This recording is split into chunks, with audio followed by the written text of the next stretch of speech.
Okay, my name is Shruti Ravi. I'm from India. My name is Irene Kasioki from Kenya. My name is Malak Atke. I'm from Damascus, Syria. My name is Mohammed Sharif. I work for International Humanitarian City. I'm Media and Communication for IFRC, a GCC country in Dubai. I work as a Partnership Development Officer. I'm a trained architect and I've specialized in sustainable humanitarian architecture, sustainable emergency architecture actually. My title is Facilities Management Executive. I'm handling the facilities of IHC, the offices and warehouses, showrooms and the open yard. I cover GCC countries, 5 countries: Qatar, Saudi Arabia, Bahrain, Kuwait and the United Arab Emirates.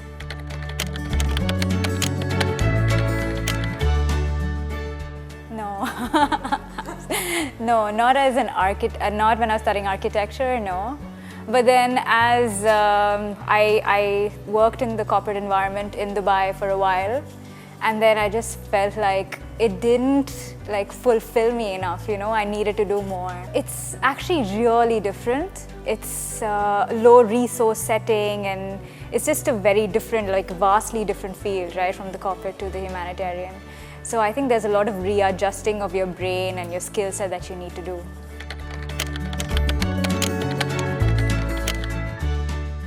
I joined the IFRC February 2020 during the starting of COVID. I was with them for 4 months in 2019 and then I started working with them in October 2020 again. I work for International Humanitarian City for the past 7 years. I joined the organization early in the year in April 2022 and so far it's been about 6 months with the organization. The first time I was with them, I was in Barcelona. I was an intern with the construction referent. I've been able to work from the Dubai office without going to the field, and but we're looking forward to joining the team on ground soon.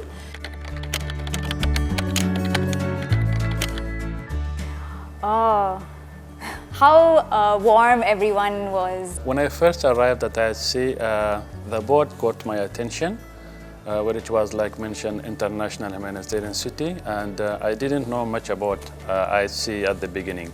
I think for me, there was the interaction of being in the humanitarian space.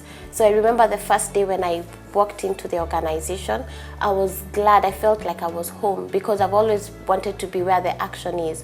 So seeing the faces and everything that Bring Hope Humanitarian is doing, I felt like this was home. This was where I wanted to be. This is where I wanted to give back to the community. I was in Democratic Republic of Congo. I was a construction manager for a hospital. We were building services of a hospital. And yeah, it was a 6-month mission. It was in French. It was very intense. It was great.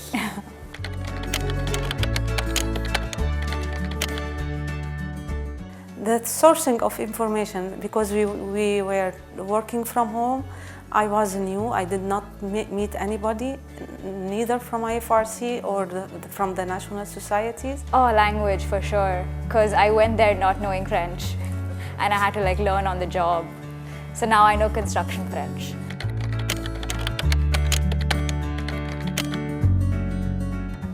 We are, as a facility management, doing A to Z jobs like establishing a proper environment for the members here. We have services for maintenance, pest control, security guard, and chilling system here. I think communication and media is basic in every organization and in every society, because the one who will highlight and have much more visibility for the efforts and for the hard work national societies or any organization is doing is the media or the communication person. I think architects are trained to think systemically and They are not just to, like, for example, civil engineers, they are concerned about the structural stability of a building. But architects think about the users, the beneficiaries, they think about the doctors and the nurses and the staff who's going to work there. They think about the circulation of materials, they think about how the building fits with the overall community as well. I think my role is very key in this instant because we are sourcing for fundraising, we are looking for partners to help us in setting up some of these key activities that are needed right now in settling the global refugee crisis. I can give you a small example. A cleaner who are not paying attention the people to, if he's missing for one day, then you can see the mess around the area. So this is how the facilities management work is.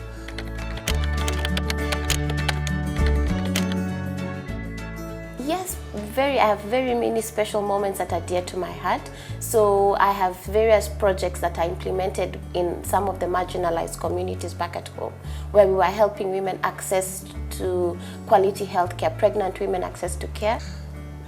Something which will make me smile at work is a response from IFRC to the crisis around the world.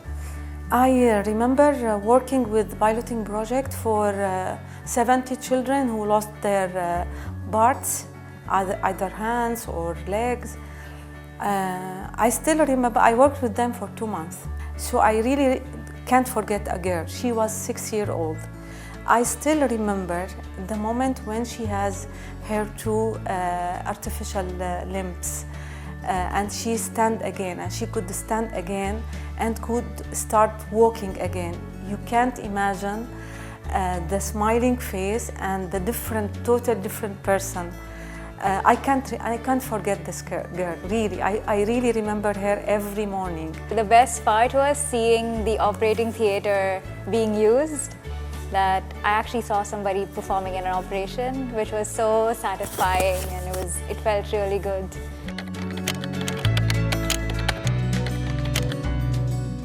So with the Dubai office, there is no architecture roles or construction roles. So I worked with HR. Actually, we are the ambassador of the national societies.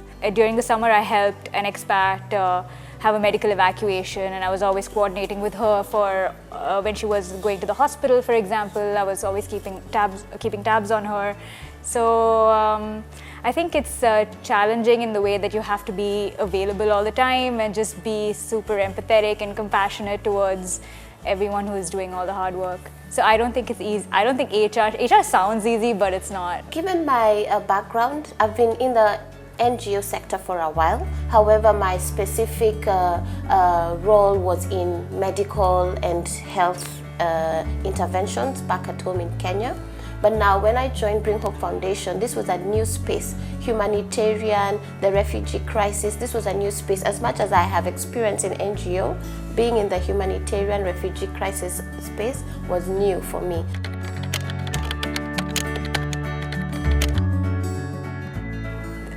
It's a mixed reaction. It's more like, we're super proud of you, but why are you away from us for so long?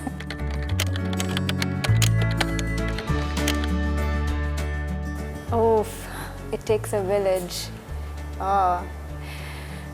Nevertheless, if you are not recognized via the media, via the people, you are doing your job in a proper way, and your job is already recognized.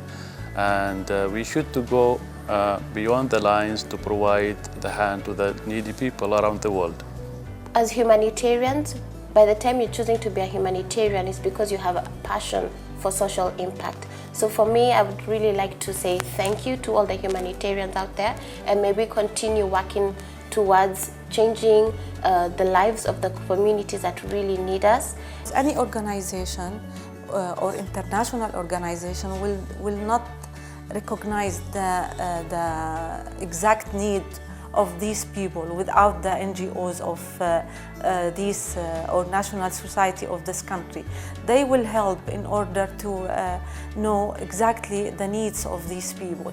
I just hope we continue that way, and we just try to cooperate and be together and solve issues as a team.